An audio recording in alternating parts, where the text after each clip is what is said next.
Hey guys, welcome back to my channel, and if you're new, I'm Chelsea, and this is a very bookish girl. So today I want to talk about all the books that I read in March, and I also want to apologize because I have a puppy. Her name is Raz, and she's currently right under me playing with a squeaky toy. Yep. So in the month of March, I ended up reading a total of 19 books. I'm going to try and put some little thing right here and see if I can do that. 11 of them were physical books, 5 of them were ebooks, and 3 of them were just straight audiobooks. Really?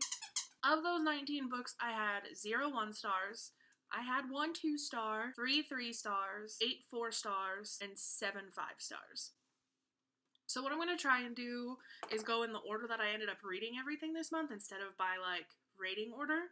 So the first book that I actually read this month was Fantastic Beasts and Where to Find Them, the original little Harry Potter book that came out forever ago. But I read along with it while I listened to the audiobook that was read by Eddie Redmayne. So I guess you could kind of count this one as an audiobook as well as the physical book, but I just counted it as a physical one. And then the second book that I read this month was actually a reread, and that was 13 Little Blue Envelopes, and this is by Maureen Johnson. This is about a girl who has an aunt who mysteriously dies and leaves her an envelope full of money and a note telling her that she needs to immediately book a plane over to Europe, and that there will be more notes and more letters and things to follow. So this is following her trip and her 12 envelopes, because there is a sequel that's the little last envelope. This was a reread for me. I read this a long time ago and I really enjoyed it, but I actually ended up lowering my rating down to 3 stars. It just didn't capture my attention like it did the first time, but I reread it because I ended up recently getting the sequel, and I really want to read it and see how it goes and see how everything actually finally ends with this series. Then the next book that I picked up this month was Sea of Monsters by Rick Riordan. This is the second book in the Percy Jackson series, and I am working my way on reading my way through this series because I've made it to book 4 before, but I never finished book 5. So I really want to finish the series. I don't want to say too much because I don't want to ruin this, because this is the second book in the series, but of course it's got Percy Jackson in it, and if you can tell, it has, it involves Cyclopes, that's the plural, right? So, and then that little armored tanker.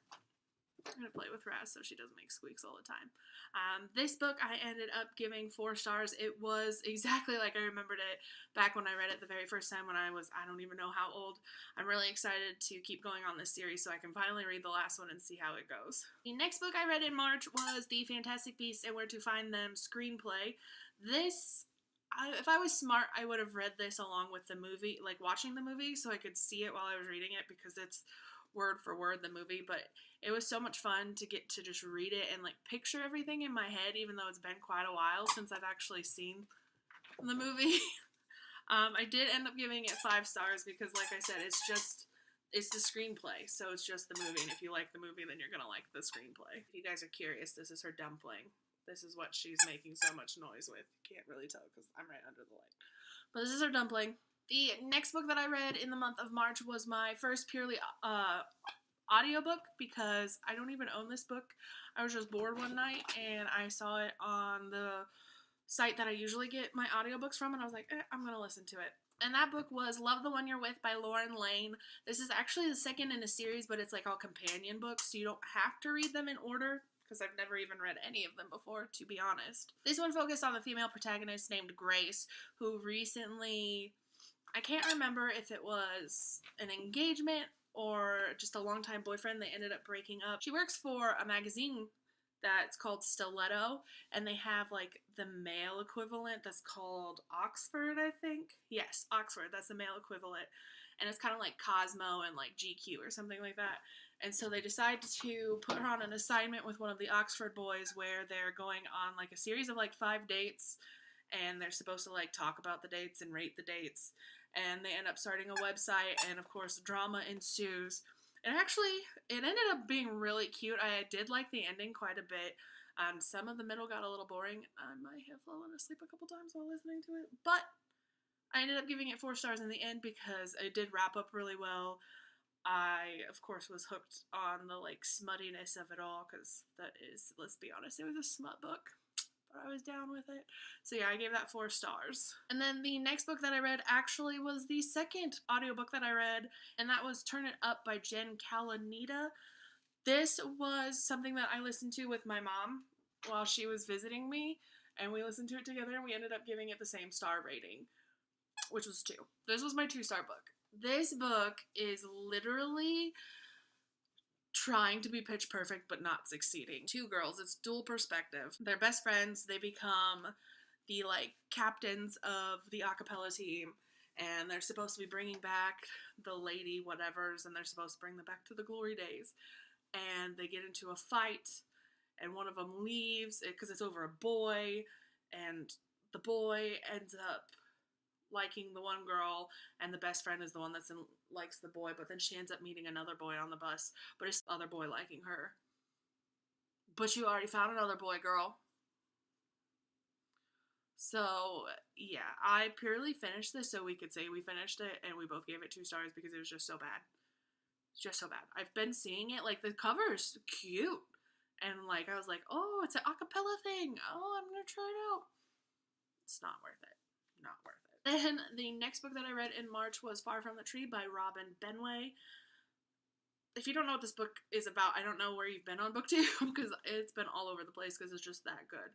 So it's about these 3 siblings. All of them are from the same family originally. Well, from the same birth mother, but they've all been adopted out, except for the oldest brother, who's still in foster care, because he's 17, almost 18. And the middle daughter gets pregnant and ends up giving her baby up for adoption instead of, like, she ends up having the baby on homecoming night and gives the baby up for adoption instead of keeping her. So then it, like, follows as she reunites with her younger sister and her older brother, and what happens and how they all come to be a family and how they react to, like, what's going on in everybody's lives. And it was beautiful. It is multi-perspective, so you see all 3 of them. If you haven't read this yet, you need to pick it up because it's just gorgeous. Like, the story is amazing. I'm pretty sure I cried at the end. It was so worth the read, and I honestly will probably pick it back up again before the year's over just because it was so good, but there's so many things that I can't remember specifics about, but I just know that it was really good. So this was a 5-star read for me. Then I finally finished Meet Cute. So I got this back in January from HMH to read and review. They actually sent me, like, a finished copy, and I picked it up and I started reading, and the first couple ones just didn't do it for me. Not at all. Like, the first one is by Katie Cotugno, and I, like, knew that it was going to involve, like, some sort of love triangle and cheating, and oh, surprise, surprise, it did. So, like, it really kind of put me off, but then I finally got back into it, and there were, like, a handful of them in the middle that I, like, absolutely loved. Let me see. Oomph by Emery Lord, The Dictionary of You and Me by Jennifer L. Armentrout. Both of those were 5 stars, and then The Unlikely Likelihood of Falling in Love by Jocelyn Davies was a 4-star. 259 Million Miles by Cass Morgan was a 4-star. Julie Murphy's was a 3-star. Only Fitzpatrick's was a 2-star. Nicola Yoon's ended up being a 3-star read. I gave Katie Cotugno's, I gave it a 3-star just because the ending, like, it was kind of cute, but then I was like, cheating. Nina LaCour's, I only gave her 2 stars. Evie Z Boys, Hourglass, 5 stars. That one was really good. Click by Catherine McGee was a 4-star. Sarah Shepard's was a 3-star. And then Meredith Russo's ended up being a 2-star. Danielle Clayton's The Way We Love Here was a 3-star. When I took all of these ratings and I put them together, I just added them up and then divided by the number of stories so I could get the average rating of the book, and it ended up being a 3.5, which is still pretty good. Like I said, there were some really, really good stories in here that I really enjoyed, but then there were some that I didn't like, so it's like a mixture of things. I do plan to write out a full review for Goodreads and for my blog, so if I ever get those put up, I'll link them down below, but I'm not sure when that's gonna happen. And then the next book that I read in March was A Study in Charlotte by Brittany Cavallaro. This was a buddy read with one of my friends on Instagram. This is a modern-day Sherlock retelling where Sherlock is a female, and they go to school at, like, a boarding school. They're still British, but they're in the US. I don't know. I did give it a 4-star just because I really did feel like the female Sherlock was, like, the perfect persona of Sherlock. Watson, I think, was more of, like, if you watch, like, BBC Sherlock, he was, like, more of, like, fourth season Watson than he was like first season Watson. So, I mean, he was way more developed than he should have been when he just met Sherlock at the beginning of this, but it's really interesting. I know that the second one is out in paperback, so I might pick it up so I can continue the series, but the third one just came out. It's in hardback. I probably won't touch it for a while because I don't like unmatching series. Then the next book I read on my Kindle that I just got in March because I have a problem, and that was Right Text Wrong Number by Natalie Decker. This was a Kindle Unlimited book, I think, so I read it for free, and it was so cute. So it's about this girl in high school who has a boyfriend. She has dyslexia, and she also has the one where she can't read numbers correctly. I know there's a specific term for it, but I don't know it.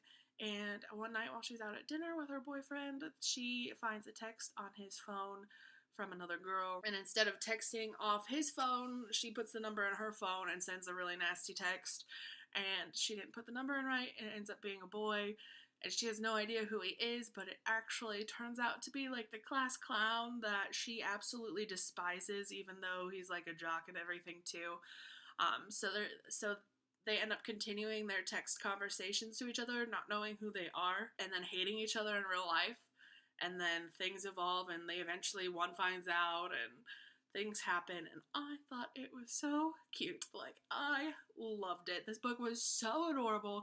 There is a second one that involves the sister, because the main character in the first book is a twin, and the second book goes with the sister, so I'm gonna have to pick that one up soon and see how she goes, because some drama happens with her in the book, and the second one picks up with the end of the first books where her drama was going on, so I'm super excited. So of course that was a 5-star read. And then that brings me to the next book that I read, which was Right Gift, Wrong Day, which is like the novella that branches between the first and the second book, and it takes place over Christmas break, and it takes place with the main girl and the main boy from the first one over Christmas. I don't really want to say too much. It ruined the first one. It wasn't the same as the first book. It was a little too much. They didn't act the same, I didn't think, so I didn't really like it as well. So it only ended up being a 3-star, but it was worth the read because it's going to branch me into the next book, because stuff happened in that didn't happen in the first one, and the second one's about the sister. And then I did it, guys. I started Paper Princess by Erin Watt. So I finally started this series. I've heard about it all over BookTube. Thought it was about something totally different. Started reading it. Realized I was extremely wrong.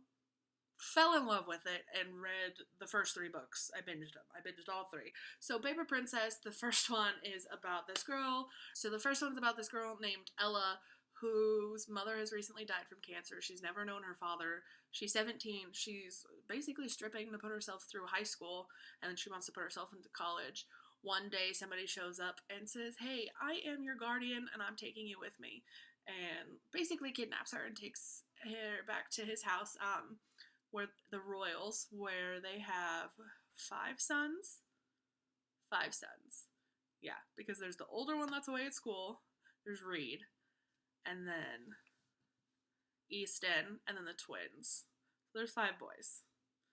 And of course, Reed is like the ringleader because he's the oldest of the 4 boys that are still at home, and he acted like a total ass, and Ella just has to try and survive, basically.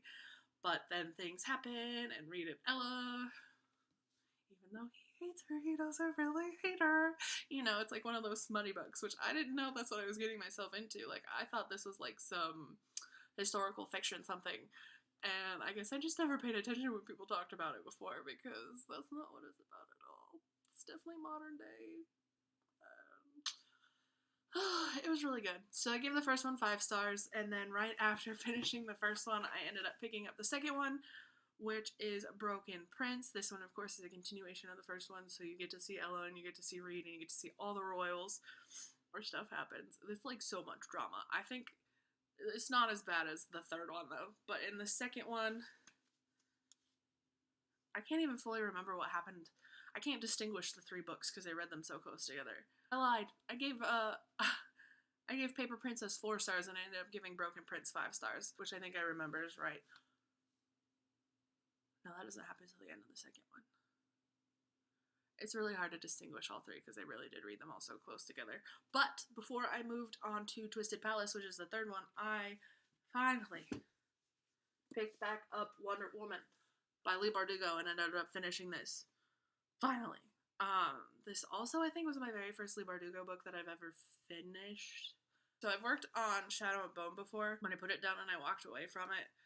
So this is my first completed Leigh Bardugo. It makes me kind of sad because I only gave it 3 stars.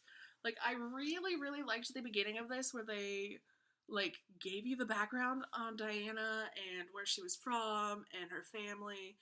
And I really liked the whole idea of the Warbringer and what they needed to do.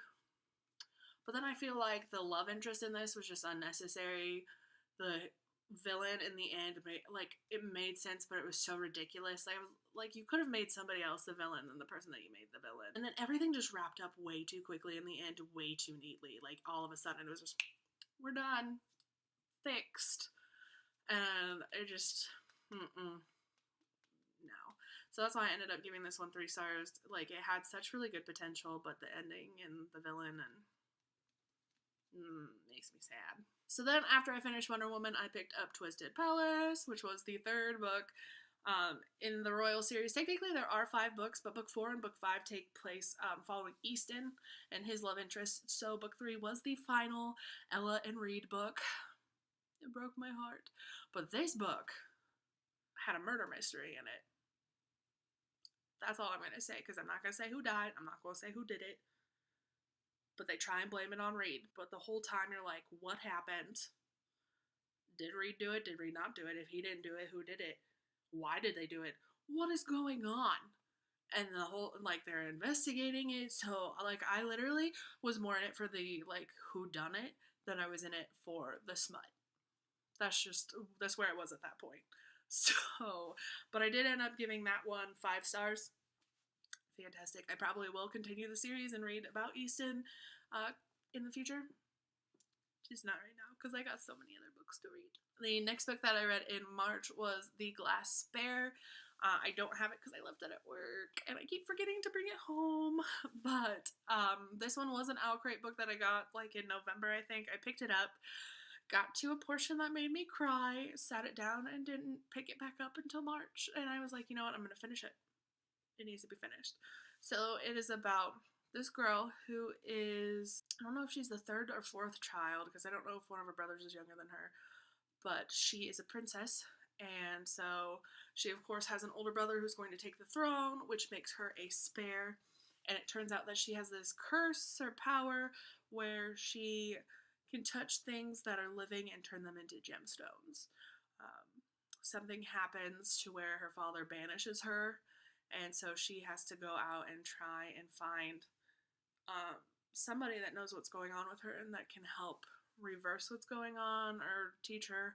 So it's about her journey to find this person. I don't really want to say too much more than that because I feel like if I do, it gives away too much of what happens.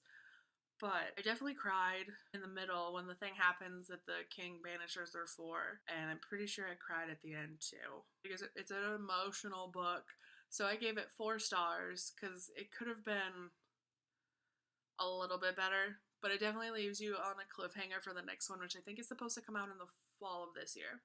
Don't quote me on that. I'm not 100% positive, but there is going to be a sequel. I think it's a duology, so it'll wrap it up. We're getting there, guys. We're down to the last 3. So the next book that I read was Simon vs. the Homo Sapiens Agenda. This was a reread for me. It's by Becky Albertalli.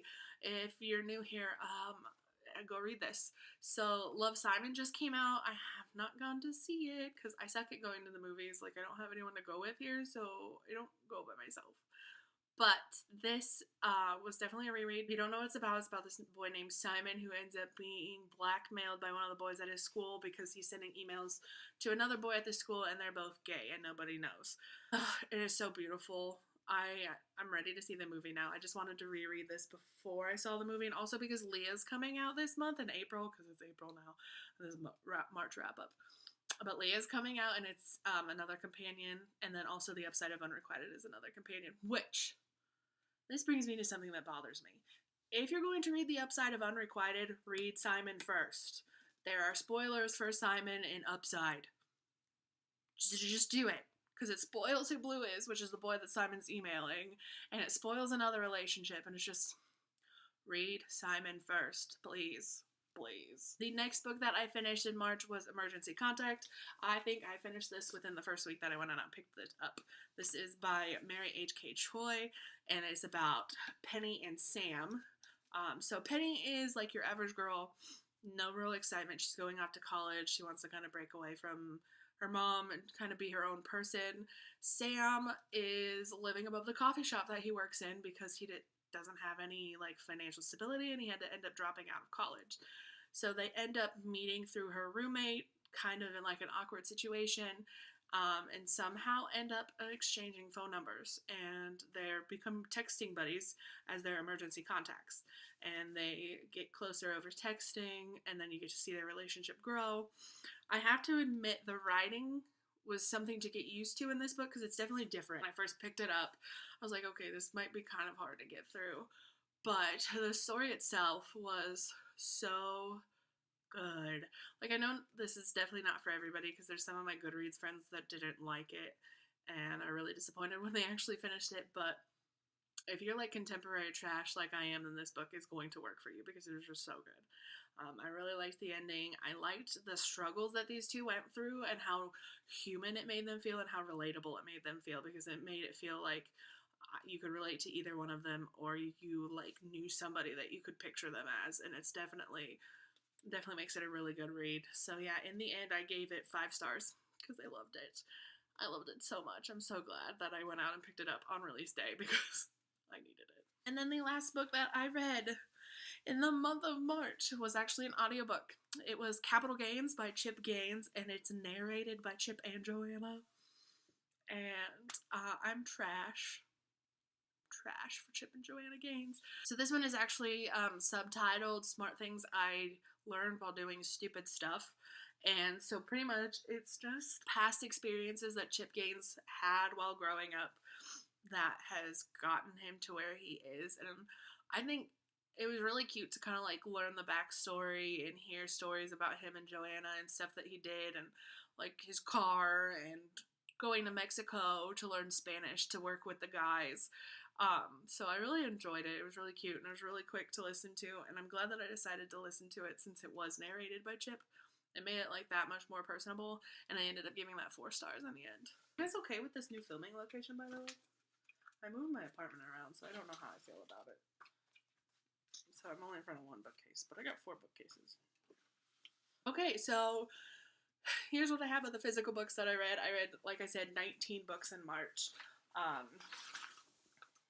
I've been on quite the reading run, so I'm really excited to get into March. I've already finished 2 books, and we're not even a full week into March yet. If you liked my video and you enjoyed listening to me babble about books, feel free to click the subscribe button below and follow me. I am going to be planning on putting out more videos. I know it's been a couple months since I've done anything, but hopefully now that things have settled down with my puppy, I should be able to film more.